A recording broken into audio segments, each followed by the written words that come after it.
Hey everyone, I have a really hot topic today that I want to dig into. I've been feeling for a while like I have needed to address this topic.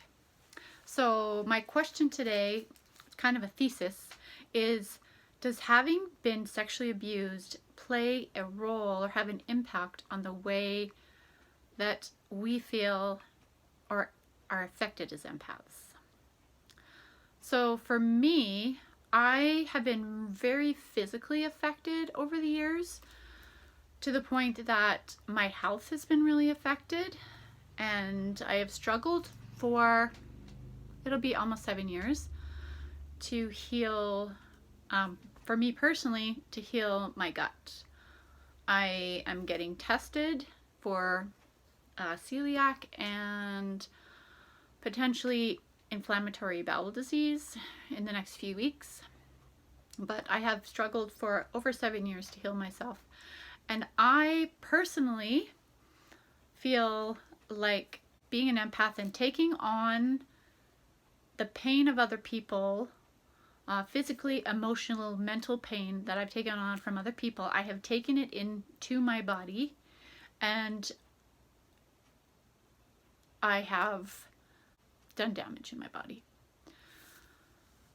So I want to figure this out, but I feel like, and the person that actually really got my mind thinking about this was a good friend, and she is actually an empath also, and she has also been sexually abused, and so she posed this question to me and we had a discussion about it. And since then I've been thinking about it, and I have done actually a bunch of work with my coach about it.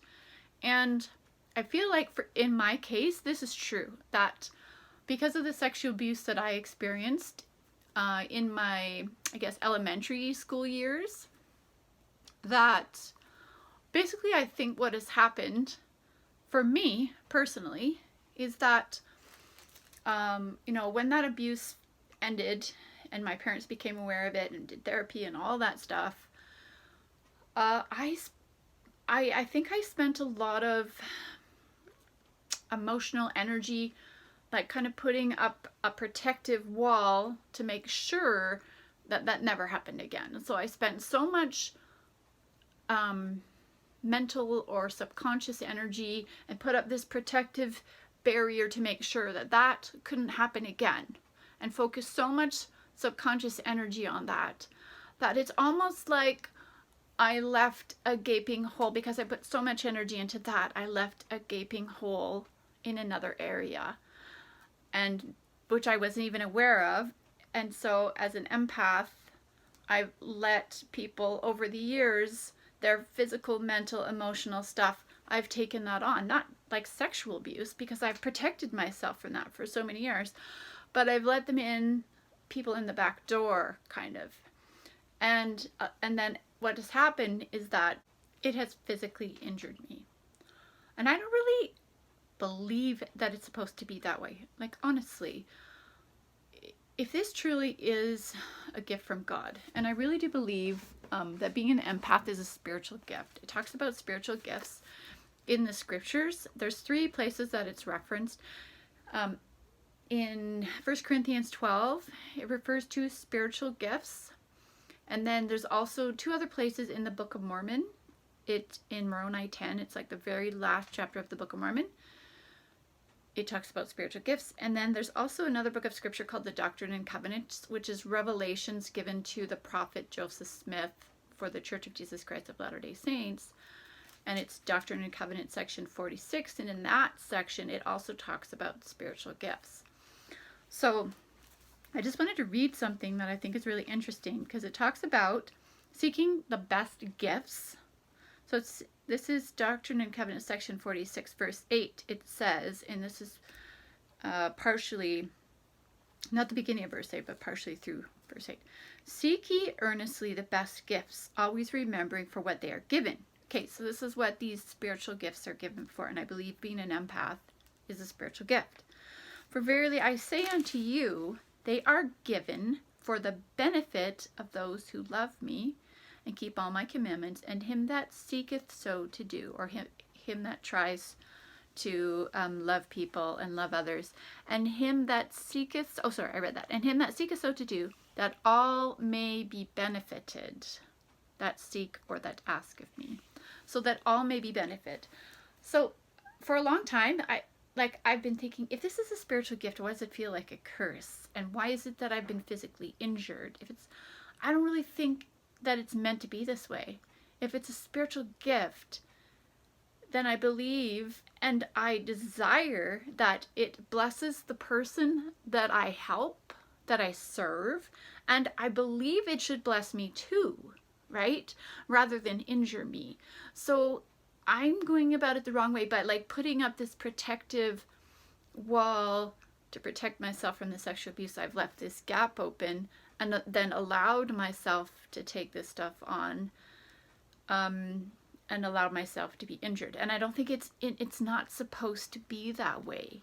And so what I am desiring to do is to break that pattern and to share this information with you, so that potentially if you are like, this is resonating with me. Yes, I was sexually abused. And yes, on a physical level, I feel like I have been injured as an empath because I have allowed these things to come in, and it is affecting my body physically. Like it has affected my health, it has affected my body.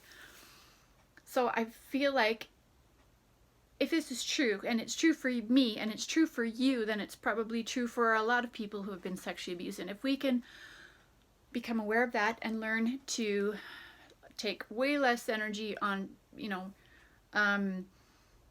protecting that, keeping up that wall, and then allowing for this other place to be protected, and then we can use this gift of being an empath, which for me I believe is a gift of being a healer. And I think part of it also is like the gift of discernment, and that's another spiritual gift. But being an empath possibly is a combination of, being able to pick up on other people's stuff, feel their pain, but we don't necessarily have to take that on. And we can help people to feel better without injuring ourselves. I really feel like that's how this gift is meant to work. But because of the abuse, it's twisted the gift, or I don't know exactly. I'm not sure exactly. But it's distorted it. And so I'm looking for a way to change that so that this gift can be a blessing for the giver and the receiver. That's what I want. Now, for some of you who are saying, okay, I've never been sexually abused, but I am affected on a very physical level. For instance, like my daughter. My daughter has not been sexually abused, but she has been and is affected on physically. There also is in scripture, and this is fascinating, there also is in scripture, it talks about how the effects of righteousness are passed on for up to the third and fourth generation. Okay? But in contrast, the things that are done in wickedness, so let's say sexual abuse is done in wickedness, then the effects of that wickedness can be carried forward for 3 to 4 generations. So basically what that's saying is that if someone is sexually abused, okay, say for me, I'm sexually abused, I have this effect on my body as an empath, I allow this door to be open, that I pass that on, that habit, that whatever you call it, that belief, that subconscious, whatever that is, I pass that on to my child because that's happened to me. So basically, this abuse can affect my grandchildren or even my great-grandchildren. And then after that, then it basically isn't carried anymore, or can't be carried. Then that therefore explains, okay, for example, like I said, my daughter. So it may not be that we ourselves have personally been sexually abused, but let's say your great-grandmother was sexually abused, or your grandmother was sexually abused, and so the effects of that is passed on 3 to 4 generations down. So therefore, even though maybe you have not been, somebody in your generational line has been, and it is passed down. It's so interesting, right? All right, another fascinating tidbit. At the end of April, this was right when I was like working this all out of my mind, you know, trying to figure out if this was an actual thing with, you know, abuse and empaths. Anyways, my husband was reading this book called Isaiah Decoded, and the author is Abraham Gileadi, Gileadi, and I actually wrote this down because we had this discussion about it. Anyways, in this book, the author talks about times in the past where people or nations have been cursed by God, basically in the scriptures. It said that they were cursed by God. And so he explained in his book that how this cursing actually manifests or looks is that it actually is natural consequences of people's actions. So over time, you know, people have these traditions or these things, you know, things that they do, or as people or as nations, as a society, and so these things just get passed on, and they're just actually, the cursing is actually natural consequences. But he talks about how, and this is so cool, he talks about how as we strive to become a better people and we keep our covenants or promises that we make with God, that we can break these curses. Okay, I love that, breaking curses, because for me, being an empath has felt like a curse for a long time. And so I'm all like, I want to break this curse because it feels like a curse. I feel like it's supposed to be a gift, but it feels like a curse. So why is that? Is there something that has been passed on to me, or that I'm passing on, or what is it? What do I need to break? How do I break this curse? And so some of the things that we talked about, so basically, you know, we can break the curses that have been passed on to us from generations of the past, or even curses that we can break them and not let them be passed on to our children. We have the power to break them, you know. And there's things like, you know, breaking the curse of divorce. You'll see like, you know, great grandparents get divorced, grandparents get divorced, and then parents get divorced, and like how the cycle continues, right? Or like the cycle of, you know, drinking. Generation after generation, people continue, people are alcoholics, just things like that, right? Like we see that being passed on, and it's something that's hard for people to break. Or the cursing of abuse, you know, whether it's physical, emotional, or sexual abuse, where it happens to a generation, then the next generation it happens, and then the next generation, but we have the power to break those curses. And then be free. That excites me, that we stop the patterns, we break the patterns, we break the traditions, we root them out of our lives, and then those curses are broken. I love it. It just sounds so liberating and freeing to me. Like, it excites me, and this is what I want. This is what I want for me. This is what I want for you. I want this gift of being an empath to stop feeling like a curse, and I feel like we have the power for this to feel like the curse is broken, and that we can break the curse, and that we can be free and empowered. This is my goal. So I have come to realize in the last year that I have a pattern, and the pattern is that I have had this need for a lot of my lifetime to control everything in my life. And it was last fall, just doing coaching, that I realized that this came from the sexual abuse that happened in my life.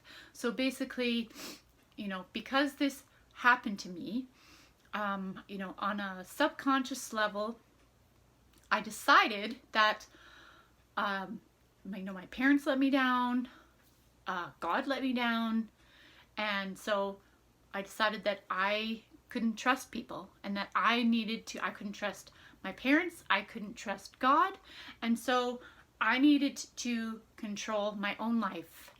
And so this pattern I have been running for years and years and years and years and years.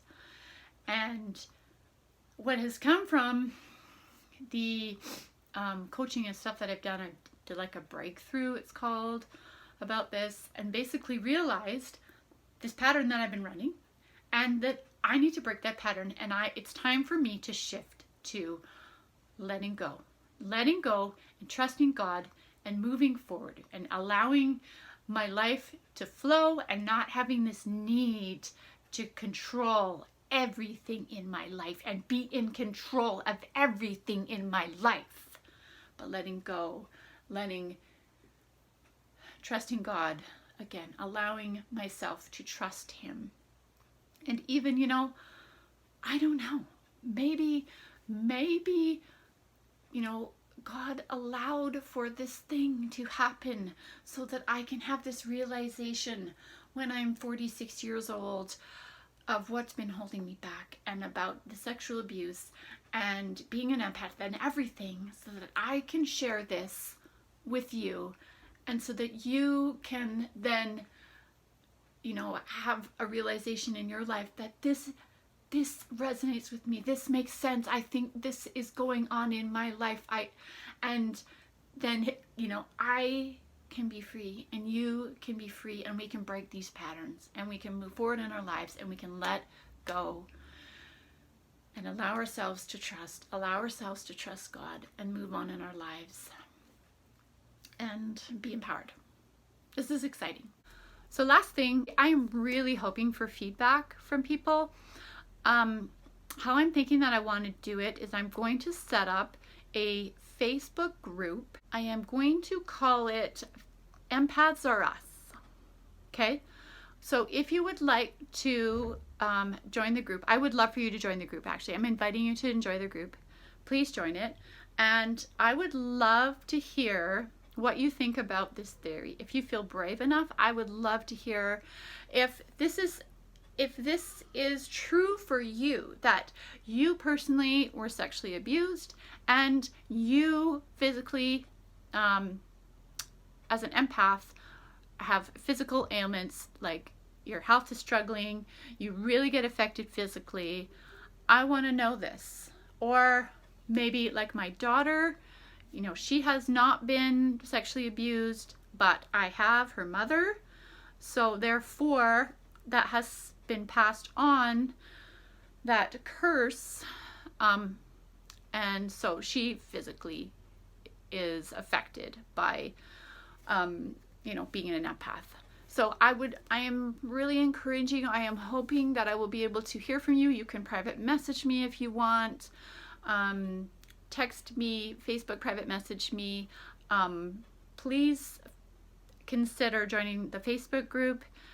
There I will be, I want to create a community for us so that we can be discussing and we can be sharing and we can be helping each other. So I would love it if you would subscribe, because I'm going to continue to do YouTube videos, and join this Facebook group. I will try to have it up before this video is put up on YouTube. Okay, that's it for today.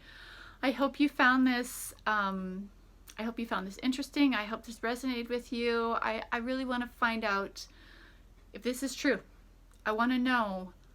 I'm doing this study and I want to figure out, is there truth to this? Because I feel like there's truth to it for me, and I want for us to be free. Let's break this curse.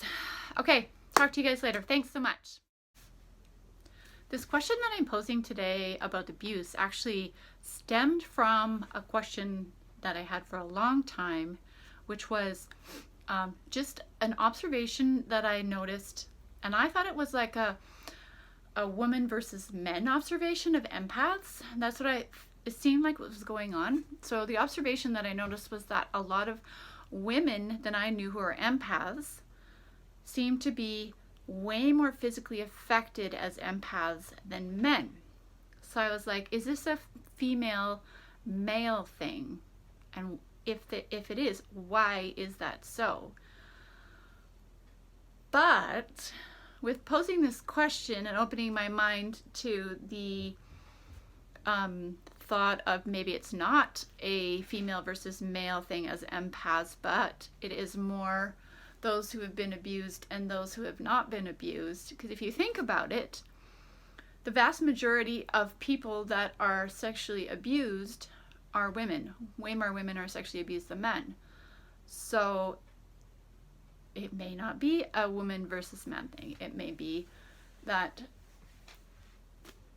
way more women have been sexually abused. Therefore, way more women manifest physical ailments as empaths than men.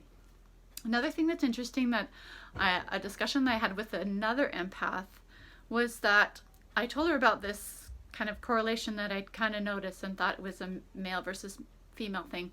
And she had said that she'd noticed a similar thing with a lot of females, that a lot of females were physically affected as empaths. And so I asked her, like, what is it that you notice with men? Like, how does it manifest in them being empaths? Like, how they deal with being constantly bombarded by the emotions and mental stuff and, physical pain of other people. How do they deal with that? And she said the thing that she has noticed with male empaths, which is super interesting, is she noticed that a lot of male empaths struggle with different types of addictions. So whether it's, gaming, or it's gambling, or it's alcohol, or it's pornography, or, different things like that. And I thought, that's interesting. So that's kind of another thing to think about. Just some interesting, just some noticings, some tidbits. Just trying to figure this all out. Tell me what you guys think about these thoughts. If that makes any sense to you, if you're like, yeah, that makes a lot of sense. I want to know what you guys think about that.